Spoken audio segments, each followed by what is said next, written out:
Why I learn English? Jack Ma. মই কিয় ইংৰাজী শিকিলোঁ? প্ৰসংগ চিৰচেনেহী মোৰ ভাষা জননী। ভাষাৰ প্ৰতি অসমীয়া মানুহৰ আকৰ্ষণ চিৰন্তন। অসমীয়া মানুহে সদায় নিজৰ মাতৃভাষাক শ্ৰদ্ধা কৰে আৰু আন ভাষা শিকাৰ আগ্ৰহ কৰে। অসমীয়াৰ ভাষা প্ৰেমৰ চানেকি হ'ল চিৰচেনেহী মোৰ ভাষা জননী গীতটি। চিৰচেনেহী মোৰ ভাষা জননী, চিৰচেনেহী মোৰ ভাষা জননী, ধন্যে পুণ্যে বিপাৱনী, আই ধন্যে পুণ্যে বিপাৱনী, চিৰচেনেহী। ব'লক এতিয়া আমি আজিৰ ভিডিঅ'লৈ আগবাঢ়োঁ। জেক মা। চীন দেশৰ জেক মা আজি পৃথিৱীজুৰি পৰিচিত সফল ব্যৱসায়ী। জেক মাৰ বিশ্বখ্যাত মূল ভাষণলৈ যোৱাৰ আগতে তেওঁৰ বিষয়ে অলপ ক'ব বিচাৰিছোঁ। আজি চীনৰ বৃহৎ ব্যৱসায়ৰ মালিক জেক মাৰ ব্যৱসায় ব্যৱস্থাপনা ছফ্টৱেৰৰ উদ্ভাৱনে ইণ্টাৰনেট খণ্ডত যথেষ্ট প্ৰভাৱ পেলাইছে আৰু চীনৰ অৰ্থনীতিৰ বৃদ্ধিত অৰিহণা যোগাইছে। ই-কমাৰ্চৰ বৃহৎ প্ৰতিষ্ঠান আলিবাবাৰ প্ৰতিষ্ঠাপক জেক মাৰ ইলেক্ট্ৰনিক পেমেণ্ট চম্ভালি থকা ভগ্নী কোম্পানী আলিপেত যথেষ্ট অংশীদাৰিত্ব আছে। যি হওক, মানুহে এটা নতুন ভাষা শিকাটো কোনো নতুন কথা নহয়, কিন্তু শিকাৰ উদ্দেশ্য গুৰুত্বপূৰ্ণ হৈ পৰে। জেক মায়ে ইংৰাজী শিকিলে পশ্চিমীয়া সংস্কৃতিক বুজিবলৈ আৰু সেই সংস্কৃতিৰ শলাগ ল'বলৈ ভাষাটোৱে তেওঁক সহায় কৰিলে, যিয়ে পাছলৈ তেওঁক বন্ধুত্ব কৰিবলৈ আৰু ব্যৱসায় কৰিবলৈ সহায় কৰিলে। জেক মাৰ বাবে ইংৰাজী শিকাৰ প্ৰয়োজন আছিল যদিও তেওঁৰ বাবে গুৰুত্বপূৰ্ণ কথাটো আছিল বিভিন্ন সংস্কৃতিৰ প্ৰতি সন্মান প্ৰদৰ্শন, যিয়ে তেওঁক বিশ্বব্যাপী ব্যৱসায়ত সফলতা লাভ কৰাত সঁচাকৈয়ে সহায় কৰিছে। জেক মাৰ মূল ইংৰাজী ভাষণ হোৱাই আই লাৰ্ণ ইংলিছৰ অসমীয়া অনুবাদৰ ক্ষেত্ৰত আমি কোনো সলনি কৰা নাই যদিও কণ্ঠ জেক মাৰ নহয় আমাৰহে। আহক ভাষণটোলৈ আগবাঢ়োঁ। এইখিনিতে জনাই থওঁ, আমাৰ এই ভিডিঅ'টো যদি আপোনাৰ ভাল লাগে লাইক কৰিব, শ্বেয়াৰ কৰিব আৰু আপুনি যদি আমাৰ চেনেলটো ছাবস্ক্ৰাইব কৰা নাই ছাবস্ক্ৰাইব কৰিব। First, let me tell you that language is very important.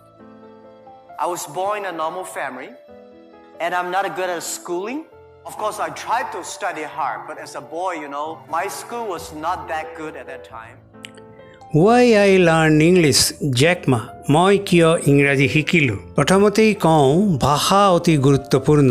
মোৰ জন্ম হৈছিল স্বাভাৱিক পৰিয়ালত আৰু মই স্কুলত ছাত্ৰ হিচাপে ভাল নাছিলোঁ। অৱশ্যে মই বহুত পঢ়িবলৈ চেষ্টা কৰিলোঁ, কিন্তু ল'ৰা হিচাপে আপুনি সেয়া জানিব।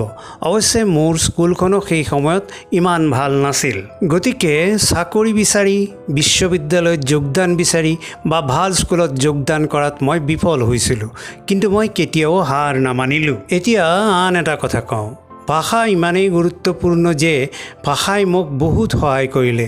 কৃত্ৰিম বুদ্ধিমত্তাৰ বাবে ভৱিষ্যতে মানুহে হয়তো ক'ব, মই ইংৰাজী বা ৰাছিয়ান বা জাপানী ভাষা শিকাৰ প্ৰয়োজন নাই, কিবা এটাই মানে এটা দ্ৰুত এপে দ্ৰুতভাৱে অনুবাদ কৰিব পাৰে। নহয়, এয়া ভাষাৰ কথা নহয়, ই হ'ল সংস্কৃতিৰ কথা। যেতিয়া আপুনি আন এটা ভাষা শিকে, আপুনি আন এটা সংস্কৃতি বুজিবলৈ আৰম্ভ কৰে, আপুনি আন এটা সংস্কৃতিৰ শলাগ ল'বলৈ আৰম্ভ কৰে, সন্মান কৰিবলৈ আৰম্ভ কৰে। যেতিয়া আপুনি শলাগ লয়, তেতিয়াই আন সংস্কৃতিক সন্মান কৰে আৰু তেতিয়া আপোনাক আনসকলে সন্মান আৰু প্ৰশংসা কৰিব আৰু তেতিয়া আপুনি নিশ্চিতভাৱে কাম কৰিব পাৰিব।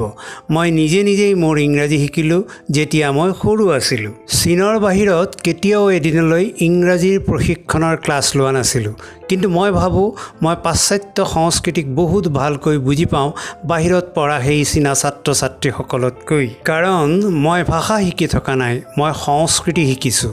যেতিয়া আপুনি আন সংস্কৃতিক সন্মান কৰে, যেতিয়া আপুনি আন সংস্কৃতিৰ শলাগ লয়, বন্ধুত্ব গঢ়ি তোলাটো সহজ হৈ পৰে। যদি আপুনি আন এটা সংস্কৃতি ভাল নাপায়, আপুনি কেতিয়াও বন্ধুত্ব গঢ়িব নোৱাৰিব।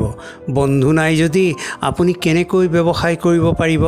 গতিকে মই ক'ম, ভাষাই মোক বহুত সহায় কৰিলে, কিন্তু বেছিভাগতেই মোক সহায় কৰা কথাটো হ'ল বিভিন্ন সংস্কৃতিৰ প্ৰতি থকা মোৰ সন্মান।